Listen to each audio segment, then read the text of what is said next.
할렐루야. 4월 마지막 날입니다. 4월 30일 토요일 새벽기도 주님 앞에 올려드립니다.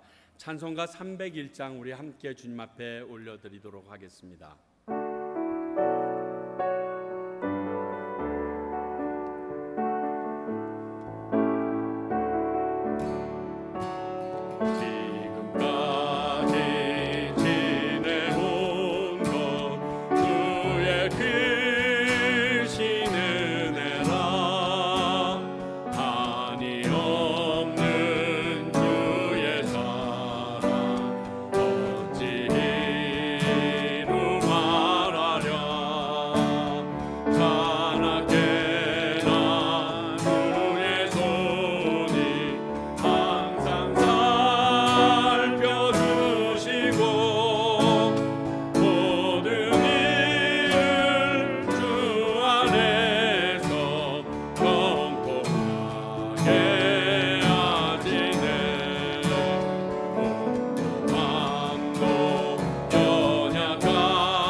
하나님 아버지, 지금까지 내가 지내온 모든 것이 하나님의 은혜임을 선포합니다.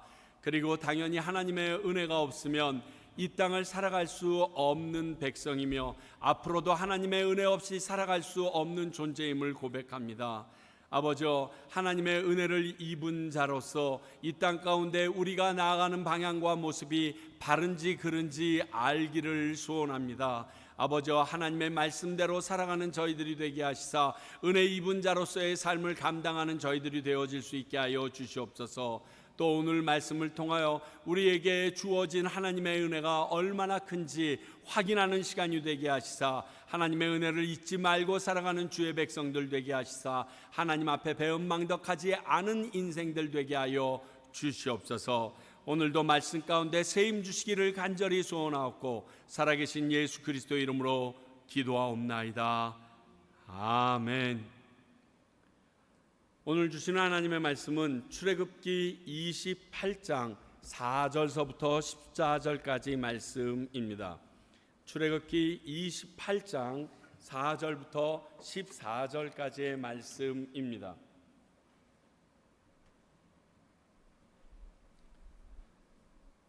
저와 여러분이 한 절씩 교독하시도록 하겠습니다. 출애굽기 28장 4절부터입니다. 제가 먼저 읽습니다. 그들이 지을 옷은 이러하니 곧 흉패와 에봇과 겉옷과 반포 속옷과 관과 띠라. 그들이 내 형 아론과 그 아들들을 위하여 거룩한 옷을 지어 아론이 내게 제사장 직분을 행하게 하라. 그들이 쓸 것은 금실과 청색, 자색, 홍색 실을 가늘게 꼰 배실이니라. 그들이 금실과 청색과 자색과 홍색 실과 가늘게 꼰 배실로 정교하게 짜서 에봇을 짓되 그것에 어깨바지 두 줄 달아 그 두 끝을 이어지게 하고 에봇 위에 매는 띠는 에봇 짜는 법으로 금실과 청색과 자색과 홍색실과 가늘게 꼰 배실로 에봇에 정교하게 붙여 짤지며 호마노 2개를 가져다가 그 위에 이스라엘 아들들의 이름을 새기되 그들의 나이대로 6 이름을 한 보석에 나머지 6 이름을 다른 보석에 새기라. 보석에를 새기는 자가 도장에 새긴 같이 너는 이스라엘 아들들의 이름을 그 두 보석에 새겨 금태에 물리고 그 두 보석을 에봇의 두 어깨바지에 붙여 이스라엘 아들들의 기념 보석을 삼되 아론이 여호와 앞에서 그들의 이름을 그 두 어깨에 메워서 기념이 되게 할지며 너는 금으로 태를 함께 읽습니다. 순금으로 녹근처럼 두 사슬을 닦고 그 따은 사슬을 그 태에 달지니라. 아멘. 무슨 말씀인지 아시겠어요? 뭐 하여간 좀 정신없이 복잡한데 대제사장이 입을 옷들의 종류를 쭉 열거하신 후에 에봇과 그리고 에봇 위에 붙이는 어깨에 붙이는 견대 제작 방법을 알려주셨습니다. 자, 한번 이스라엘 백성의 대제사장이 입을 옷에 대하여 그림으로 표현해 봤습니다. 지금 여기에 나와 있는 이 모든 것이 오늘 말씀하신 내용들 중에 있는 내용들입니다. 그 안에 지금 에봇이라는 예쁘고 알록달록하게 앞치마처럼 짜여져 있는 이것을 만드는 방법을 얘기해 주셨고, 그리고 이 에봇 위에 양쪽 견장 위에 어깨 견대에 어떠한 모양으로 글씨를 파서 그것을 연결고리 삼아 앞에 있는 흉패라는 곳, 우림과 둠림을 두는 이 흉패라는 곳에 연결할 그러한 어깨 견장을 만드는 이 두 가지를 이야기하고 있습니다. 자, 오늘 말씀을 통해서 우리 이 그림은 앞으로 계속 보게 될 것이고요.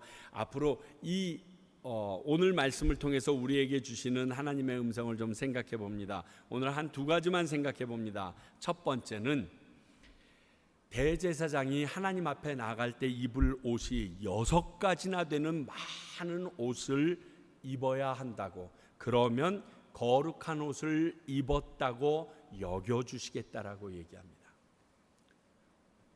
요즘에는 좀 헐벗고 다니는 시대입니다. 특히 여름이 되면 거의 안 입다시피 하고 다니는 게 정상인 것처럼 느껴질 시대인데 6가지 옷을 껴 입으라고 얘기하는 게 이 말씀입니다.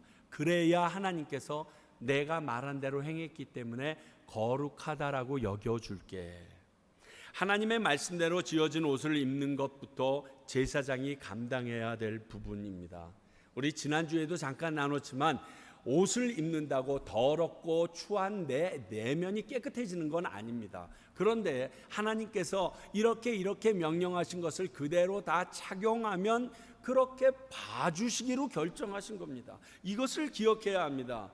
그래서 이 6가지 옷을 입다가 아우 짜증나, 뭐 6가지나 입으라 그래, 제대로 가릴 거 다 가렸고 좀 뽐나는 옷 하나 입으면 되지 이러면서 제쳐놔 버리면 하나님 앞에 거룩한 자로 쓸 수 없다라는 것입니다. 이제 하나님께 나올 수 없는 우리 사람들에게 하나님 앞에 나올 수 있는 기회와 방법을 알려주신 바로 은혜가 대제사장의 예복이라는 것을 기억하시기 바랍니다. 이것은요, 제사장 혼자만의 문제가 아닙니다. 이스라엘 백성 모두의 죄 때문에 대제사장이 이 옷을 입고 나가야 하는데 이 옷을 입지 아니하고 나가면 대제사장의 죄는 물론이요, 온 이스라엘의 백성의 죄가 하나님 앞에서 사하심을 받지 못한다는 것입니다. 우리는요, 하나님 앞에 주일날 나올 때 내 목숨이 좌우된다라고 생각하고 나오시는 분은 없습니다. 특히 요즘 세상에서. 그러나 아시다시피 지금 이 성경 당시의 이스라엘 백성은요, 요거 바로 전에 시내산에서 하나님의 현현하신 모습을 봤습니다.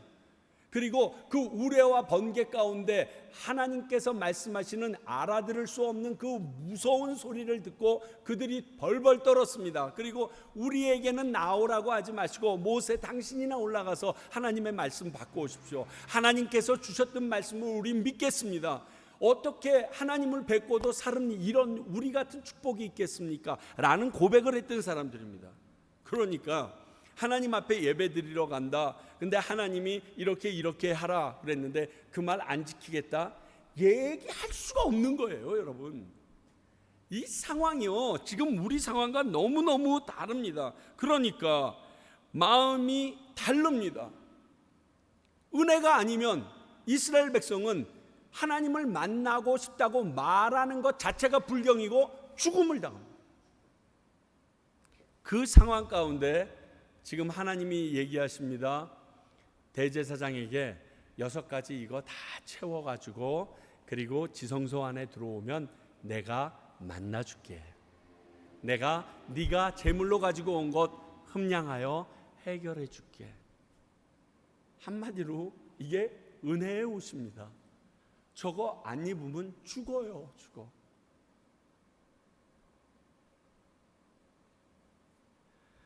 저희들이 이 부분에 대해서 꼭 생각해 보아야 합니다.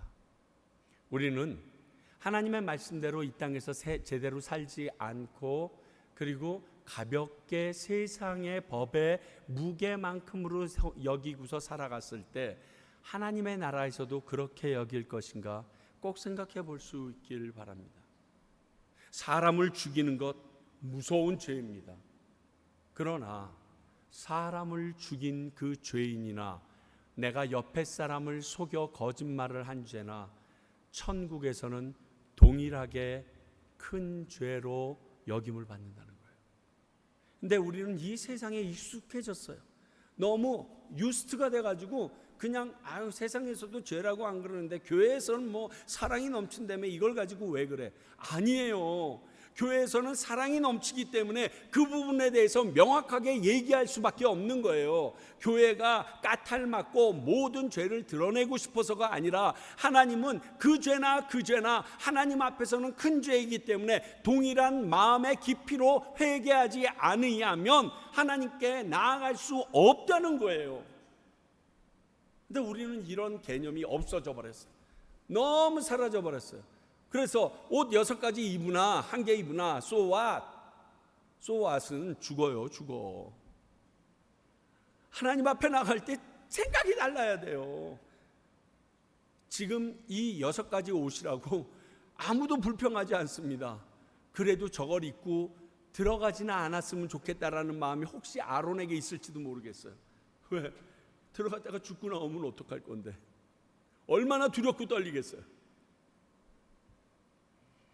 사랑하는 성도 여러분, 우리는 은혜 아니면 이미 죽었습니다. 은혜 아니면 이미 죽었어요. 우리 잠깐 생각해 볼까요? 구약의 하나님께서 천지를 창조하시고 모든 인생들을 노아와 그의 가족 8명을 제어하고 이 땅에서 쓸어버리신 적이 한 번 있습니다. 그때 왜 그러셨죠? 죄가 너무 관영해서 하나님이 그들을 두고 볼 수 없어서. 그런데 그때 죄와 지금 죄가 다를까요? 지금은 그때만큼 죄가 안 쌓여 있고 관영하지 않을까요? 아니에요. 하나님이 참아주고 계신 거예요. 기다려주고 계신 거예요. 만약 노아 때 무지개 안 내리셨으면 이미 우리 골백 번 죽었어요. 무덤도 찾지 못하게 이미 죽었다고요. 그 은혜가 오늘 이 옷으로 우리에게 보여주십니다. 또 하나 9절서부터 12절까지 아까 말씀드린 어깨 견대에 대한 내용인데 이유 없이 주어진 게 없다는 것을 아실 수 있어야 합니다. 오늘 이거 읽으시면서 여러분들 그러셨을 거예요. 뭘 얘기하는 것 같은데 되게 복잡해. 근데 머리에 그림이 안 나와. 이렇게 한 개 한 개 얘기하면서 그게 착착착착 좀 나와줬으면, 왜? 우린 눈으로 보는 게 익숙해진 세대이기 때문에 참 많다라고 여길 수 있습니다. 그러나 하나님이 말씀하신 것들이 필요 없이 만들라고 하는 것이 없다는 것을 믿으십시오. 하나님께서는 꼭 필요한 걸 우리에게 하라고 했지, 우리를 괴롭히고 골탕 먹이려고 많은 걸 만들라고 하지 않으셨습니다.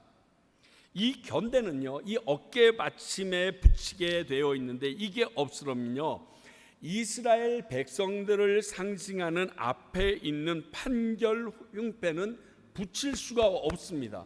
이 판결 흉패에 대해서는 우리가 다음 주에 살펴보겠는데, 이 판결 흉패를 붙일 수 없다는 것은 하나님 앞에 이 사람들을 다 짊어지고 갈 수 있는 마음이 사라진 것을 의미합니다. 너무너무 중요합니다. 그래서 이 판결 흉패를 붙이기 위하여 어깨 견대에 있는 12명의 이스라엘의 자식들의 이름, 야곱의 아들들의 이름이 필요했고요, 이것이 없이는 그 판결 흉패와 하나님의 음성을 듣는 우림과 두림을 넣을 수 있는 그 장치가 달릴 수가 없습니다. 중요한 연결고리를 하는 것이 이 어깨 견대입니다. 하나님의 말씀이나 명령 앞에 우리가 토를 달거나 불만을 토로하는 것이 참 무가치한 일인 것을 우리가 알아야 합니다. 진짜 무가치한 일이에요. 하나님 뭐 이런 얘기까지 하세요? 이런 거 얘기하지 마시라니까요. 다 이유가 있어요. 쉽게 얘기해서 나 같은 놈을 만드신 것도 이유가 있는데, 다시 말씀드리지만요, 하나님이 이같이 우리에게 말씀하시고 율법을 주신 것이 철저히 우리를 위한 것이지 하나님을 위한 게 아닙니다. 우리 때문에 이렇게 하시는 겁니다. 우리 때문에 이렇게 복잡한 것들을 우리에게 알려주시고 도와주십니다. 제가 가끔 호숫가에 나가거나 휴가를 가면 배를 빌려 타거나 제트스키를 빌려 타려고 갑니다.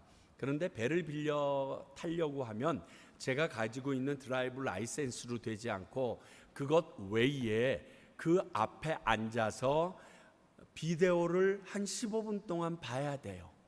그리고 그걸 다 보고 나면 그 사람이 갖고 온 종이에다가 내가 다 봤다, 그 사람이 질문하는 것에 다 대답했다라는 사인을 다 해야지만 겨우 배를 빌릴 수 있습니다. 너무 화가 나요. 내 돈으로 내가 배를 빌리는데 그 많은 시간을 써야 되고 짜증이 납니다. 그런데 그 과정이 없으면 내가 배를 빌릴 수 없음을 압니다. 그래서 끙거리고 20-30분을 거기에 투자하고 포기합니다. 그런데 정말 엉뚱하게도 가끔 가다가 배를 타고 나가나 제트스키를 타고 나갔다가 거기에서 비데오에서 가르쳐 준 대로 일이 터질 때가 있습니다. 그러면 그게 기억이 나서 제가 생존해서 돌아오게 됩니다. 그리고 그 배를 고쳐서 다시금 타고 올 수 있는 방법이 기억나게 돼요. 그러면서 그 다음 해에 배를 빌리러 가도 안타깝게 생각하면서 20분 동안 비데오를 봅니다. 왜? 나의 생명을 구해줬던 적이 있으니까. 하나님께서 우리에게 이렇게 하라 저렇게 하시라, 이 옷 복식뿐만이 아니라 수많은 하나님의 말씀을 주십니다. 하나님이 우리를 괴롭히려고 앞으로 굴러 뒤로 굴러 뒤로 지침 앞으로 지침, 지금 이런 차원이 아니에요. 그걸 하지 않으면 내가 죽을까 봐, 내가 어려울까 봐 그 일을 감당하라고 우리에게 말씀하고 계십니다. 행여 실수해서 죄 있는 우리가 거룩하신 하나님 앞에서 노출되는 것이 얼마나 위험한 일인 것을 아시기 때문에 주님께서는 이렇게 준비시키시고 싸매고 또 알려주시는 겁니다. 절대적인 우리를 위해서입니다. 우리는 이것을 말씀을 대할 때 이러한 자세로 말씀을 대할 수 있어야 합니다. 말씀을 대하면서도 아니에요. 하나님은요, 그 말씀 없이도 자유하신 분이에요. 우리 때문에 성경 생긴 거예요.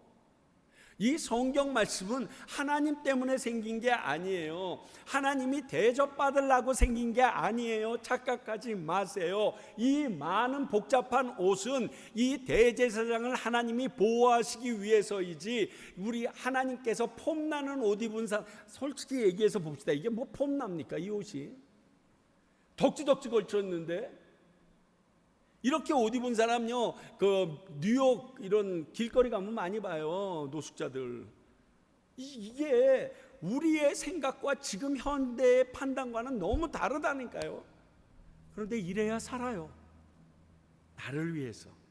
자, 제사장이 나의 속죄 제물의 피에 양의 피, 소의 피를 가지고 대제사 지성소로 들어갔는데 이렇게 갖추지 못해서 죽습니다.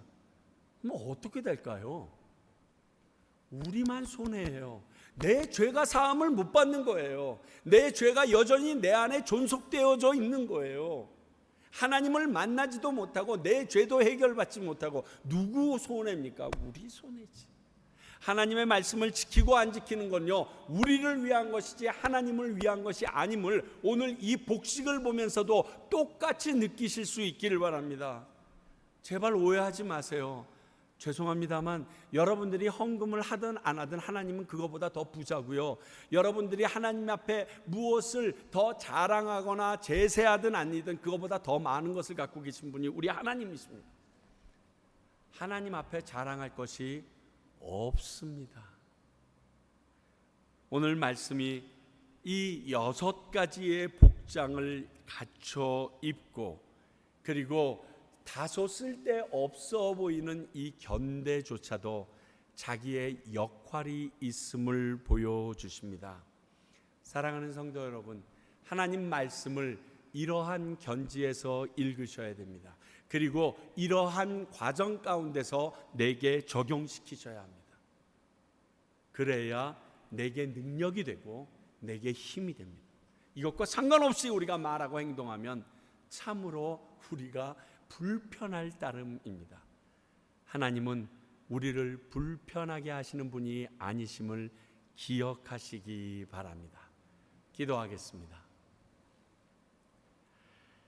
하나님 아버지, 대제사장에게 6가지 옷을 입고 두르고 쓰라고 하셨던 이유를 다시금 말씀을 통하여 묵상해 봅니다. 이 모든 것이 하나님께서 그를 안전하게 만나시고 우리의 죄를 사하는 통로로 쓰시기 위함임을 깨닫습니다. 아버지, 제발 저희들이 하나님의 말씀에 대하여 잘못 이해하거나 곡해하지 않게 하시사 이 모든 말씀이 우리를 위하여 하나님께서 주신 귀한 말씀인 것을 기억하고 읽게 하여 주시며 적용하게 하여 주시옵소서. 모든 것의 중심이 내가 아니라 하나님이며 하나님의 마음은 우리를 사랑하는 것에 집중되어 있음을 잊지 말고 살아가는 오늘 되게 하여 주시옵소서. 예수님 이름으로 기도하옵나이다. 아멘.